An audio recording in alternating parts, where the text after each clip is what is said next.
नमस्कार दोस्तों, स्वागत है आपका मेरे इस चैनल पर। और आज हम बात करने वाले हैं एक ऐसे टॉपिक के बारे में जिसके बारे में हमेशा से ही लोगों के मन में एक संशय रहा है।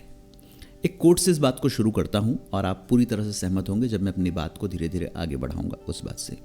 एक कोटेशन है कि भगवान हमेशा भरे हुए में ही भरता है।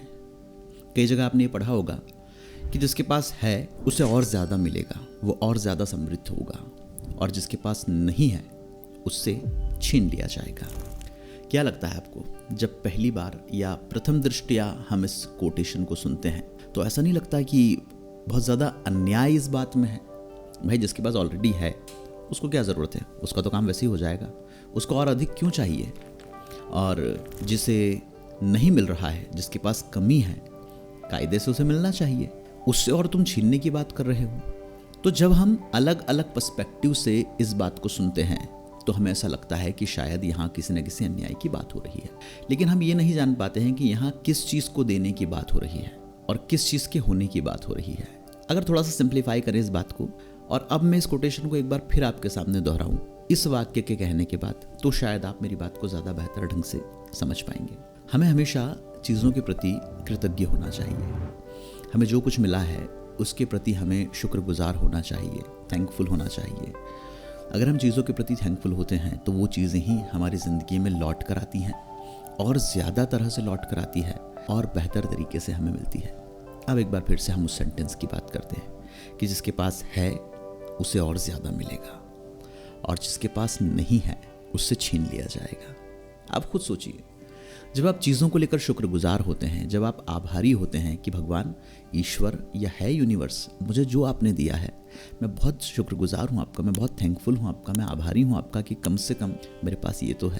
तो जब आप चीज़ों के प्रति उतने आभारी होंगे तो क्या वो चीज़ें आपको नहीं मिलेंगी? और एक व्यक्ति है जो नाशुक्रा है, जो कभी भी उन चीज़ों की अहमियत को नहीं समझता है, शुक्रिया अदा नहीं करता है, उन चीज़ों को महत्व नहीं देता है, क्या वो चीज़ें उसके पास रहेंगी? उनका जाना तो तय है। आप खुद सोचिए, आपका एक दोस्त है जो बहुत विनम्र है, जो हमेशा इस बात की रिस्पेक्ट करता है कि वो आपके साथ दोस्ती में है, वो हमेशा इस बात को मानता है, आपको कई बार जताता है कि आपका होना उसके लिए कितनी बड़ी बात है। क्या आप उससे दोस्ती रखेंगे? बिल्कुल रखेंगे। लेकिन वहीं एक दूसरा दोस्त है आपका जो आपको भला बुरा कुछ भी कहता है, जो आपकी कद्र नहीं करता, आप जब भी उसके पास जाते हैं वो आपको कुछ तो भी बोल देता है, तो क्या ऐसे व्यक्ति के साथ ज़्यादा दिन रहा चाहेगा? नहीं, एक दिन आपको उसको छोड़ना पड़ेगा। आप दिल पे पत्थर रख के भले उसे छोड़ें, आपकी कोई मजबूरी हो ताकि आप उसे छोड़ें, लेकिन आपको उसे छोड़ना पड़ेगा।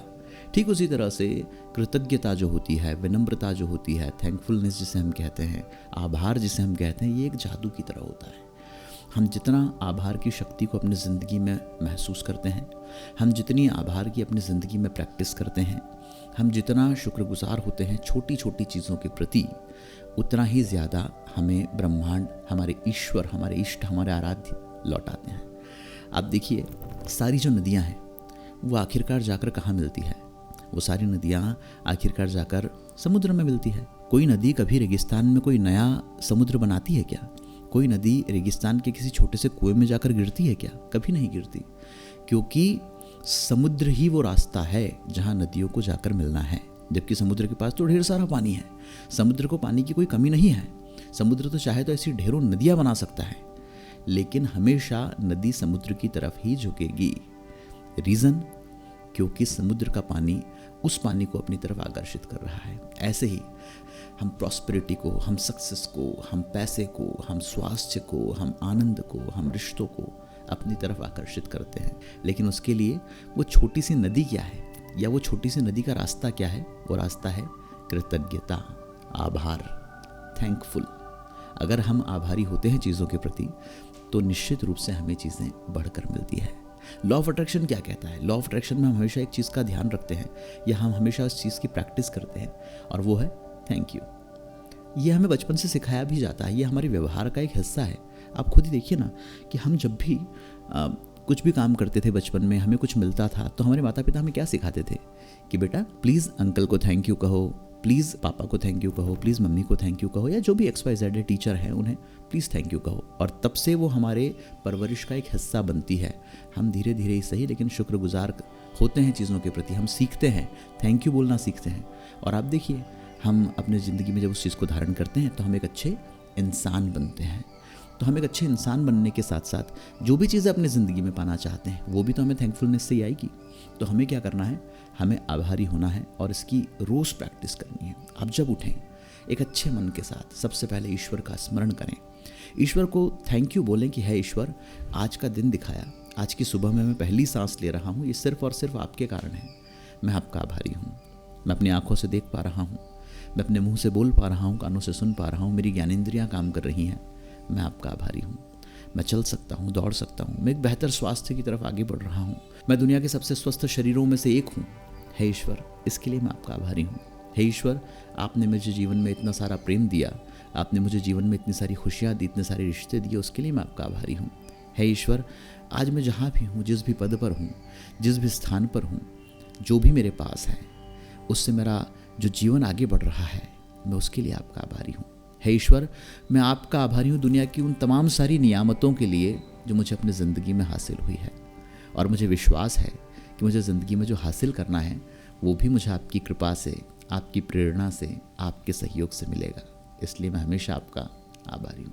आप देखिएगा, जब इस तरह से अफर्मेशन की प्रैक्टिस आप करेंगे, जब इस तरह से आप अपने जीवन में विनम्र होंगे, और ये सिर्फ शब्दों से नहीं होना है, ये दिल से भी होना है। जब आप छोटी छोटी चीज़ों पर लोगों को थैंक यू कहना सीखेंगे, जब आप लोगों से बहुत प्रेम से पेश आना सीखेंगे, तो आपकी ज़िंदगी में बहुत सारी अपार खुशियाँ, बहुत सारी अपार सफलता लौट कर आएगी, और इतना आपको मिलेगा कि आप शायद संभाल भी नहीं पाओगे।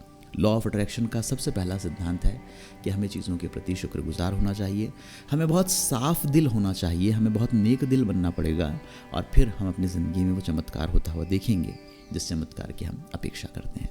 दोस्तों, ये एक बहुत साधारण लेकिन बहुत महत्वपूर्ण वीडियो था। मुझे लगता था कि इस विषय पर आपसे बात की जानी चाहिए, इसलिए वीडियो मैंने आप तक पहुंचाया है। आपको कैसा लगा आप कमेंट करके बताइएगा। आप किन किन चीज़ों के प्रति आभारी हैं मुझे कमेंट में लिख दीजिए। मेरा कंटेंट कैसा लगता है लॉ ऑफ अट्रैक्शन पे, और किस टॉपिक पर मैं वीडियो बनाऊँ, ये आप प्लीज़ मुझे बताइए। ढेर सारे लोगों तक इसे आगे बढ़ाइए। आभार की शक्ति को अपनी ज़िंदगी में महसूस कीजिए, और फिर आप मुझे बताएंगे कुछ सालों बाद, कुछ महीनों बाद, कुछ दिनों बाद कि आपकी ज़िंदगी किस तरह से बदली है। आप सब ने इस वीडियो को यहाँ तक देखा, आप सब मेरे वीडियोस को देखते हैं, ढेर सारा प्यार देते हैं। मैं आपके प्रति आभारी हूँ कि आप मेरे चैनल को आगे बढ़ाने में, मेरी ज़िंदगी का जो मकसद है उसे आगे बढ़ाने में आप मेरी मदद कर रहे हैं। आप सबका बहुत बहुत